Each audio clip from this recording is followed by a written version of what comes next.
حضرت عبداللہ بن ابی حضرت اسلمی رضی اللہ تعالیٰ عنہ کہتے ہیں کہ ان کے ذمے ایک یہودی کے 4 درہم قرض تھے۔ اس یہودی نے اس قرض کے وصولی میں حضور صلی اللہ علیہ وآلہ وسلم سے مدد لینی چاہی اور یوں کہا، اے محمد صلی اللہ علیہ وآلہ وسلم، میرے اس آدمی کے ذمے 4 درہم قرض ہیں اور یہ ان درہم کے بارے میں مجھ پر غالب آ چکے ہیں، یعنی میں کئی مرتبہ ان سے تقاضا کر چکا ہوں لیکن یہ مجھے نہیں دیتے۔ حضور صلی اللہ علیہ وآلہ وسلم نے ان سے فرمایا، اس کا حق اسے دے دو۔ انہوں نے کہا، اس ذات کی قسم جس نے آپ کو حق دے کر بھیجا ہے، دینے کی میرے پاس بالکل گنجائش نہیں ہے۔ حضور صلی اللہ علیہ وآلہ وسلم نے فرمایا، اس کا حق اسے دو۔ انہوں نے کہا، اس ذات کی قسم جس کے قبضے میں میری جان ہے، دینے کی بالکل گنجائش نہیں، اور میں اسے بتاتا تھا کہ آپ ہمیں خیبر بھیجیں گے اور امید ہے کہ آپ ہمیں کچھ مال غنیمت دیں گے، اس لیے وہاں سے واپسی پر اس کا قرض ادا کر دوں گا۔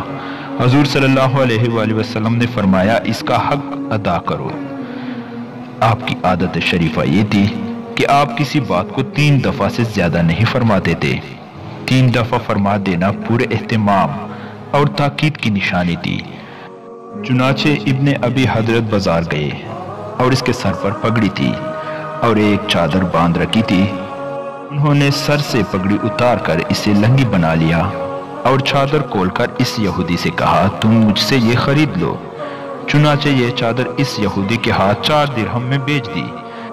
اتنے میں ایک بڑھیا کا وہاں سے گزر ہوا۔ اس نے یہ حال دیکھ کر کہا، اے حضور صلی اللہ علیہ وآلہ وسلم کے صحابی، تمہیں کیا ہوا؟ انہوں نے اس سے سارا قصہ سنایا تو اس بڑھیا نے اپنے اوپر سے چادر اتار کر اس پر ڈال دی اور کہا، یہ چادر لے لو۔ حضرت ام سلمہ رضی اللہ تعالیٰ عنہ فرماتی ہیں، انصار کے 2 آدمی کسی ایسے میراث کا جھگڑا لے کر حضور صلی اللہ علیہ وآلہ وسلم کی خدمت میں حاضر ہوئے جس کے نشان مٹ چکے تھے اور کوئی گواہ بھی ان کے پاس نہیں تھا۔ حضور صلی اللہ علیہ وآلہ وسلم نے فرمایا، تم لوگ میرے پاس اپنے جھگڑے لے کر آتے ہو اور جس کے بارے میں مجھ پر کوئی وحی نازل نہیں ہوئی، میں اس میں اپنے رائے سے فیصلہ کرتا ہوں، لہذا جس آدمی کے دلیل کی وجہ سے میں اس کے حق میں فیصلہ کر دوں، جس کی وجہ سے وہ اپنے بھائی کا حق لے رہا ہے، تو اسے چاہیے کہ وہ اپنے بھائی کا حق ہرگز نہ لے، کیونکہ میں تو اسے آگ کا ٹکڑا دے رہا ہوں اور وہ قیامت کے دن اس حال میں آئے گا کہ یہ ٹکڑا اس کے گلے کا ہار بنا ہوا ہوگا۔ اس پر وہ دونوں حضرات رونے لگے اور دونوں میں سے ہر ایک نے کہا، یا رسول اللہ صلی اللہ علیہ وآلہ وسلم، میں اپنا حق اسے دیتا ہوں۔ حضور صلی اللہ علیہ وآلہ وسلم نے فرمایا، جب تم نے یہ ارادہ کر لیا تو جاؤ اور حق پر چلو اور اس میراث کو آپس میں تقسیم کر لو، اور تقسیم کرنے کے لیے قرآن اندازی کر لو، اور یہ سب کچھ کرنے کے بعد تم دونوں میں سے ہر ایک اپنے ساتھی کو اپنا حق معاف کر دے۔ حضرت ابو سعید رضی اللہ تعالیٰ عنہ فرماتے ہیں کہ ایک عرابی کا حضور صلی اللہ علیہ وآلہ وسلم پر قرض تھا۔ وہ آ کر حضور صلی اللہ علیہ وآلہ وسلم سے اپنے قرض کا تقاضا کرنے لگا اور اس نے حضور صلی اللہ علیہ وآلہ وسلم پر بڑی سختی کی، یہاں تک کہ یہ کہہ دیا کہ جب تک آپ میرا قرض ادا نہیں کریں گے میں آپ کو تنگ کرتا رہوں گا۔ حضور صلی اللہ علیہ وآلہ وسلم کے صحابہ نے اسے جھڑکا اور کہا، تیرا ناس ہو، تم جانتے ہو کہ تم کس سے بات کر رہے ہو؟ اس نے کہا، میں تو اپنا حق مانگ رہا ہوں۔ حضور صلی اللہ علیہ وآلہ وسلم نے فرمایا، تم نے حق والے کے ساتھ کیوں نہ دیا؟ اور پھر آپ نے حضرت خولہ بن قیس رضی اللہ تعالیٰ عنہ کے پاس پیغام بھیجا، اگر تمہارے پاس کھجوریں ہوں تو ہمیں ادھار دے دو، جب ہمارے پاس آئیں گی تو ہم تمہارا قرض ادا کر دیں گے۔ انہوں نے کہا، ضرور یا رسول اللہ صلی اللہ علیہ وآلہ وسلم، میرے ماں باپ آپ پر قربان ہوں۔ حضور صلی اللہ علیہ وآلہ وسلم نے ان سے قرض لے کر اس عرابی کو قرض ادا کر دیا اور جتنا اس کا قرض تھا اس سے زیادہ اسے دیا۔ اس عرابی نے کہا، آپ نے قرض پورا ادا کر دیا، اللہ آپ کو پورا بدلہ دے۔ پھر حضور صلی اللہ علیہ وآلہ وسلم نے فرمایا، حق کا ساتھ دینے والے لوگوں میں سب سے بہترین لوگ ہیں، اور وہ امت پاکیزہ نہیں ہو سکتی جس میں کمزور آدمی بغیر کسی تکلیف اور پریشانی کے اپنا حق وصول نہ کر سکے۔ حضرت حمزہ بن عبد المطلب رضی اللہ تعالیٰ عنہ کی اہلیہ حضرت خولہ بن قیس رضی اللہ تعالیٰ عنہ فرماتی ہے،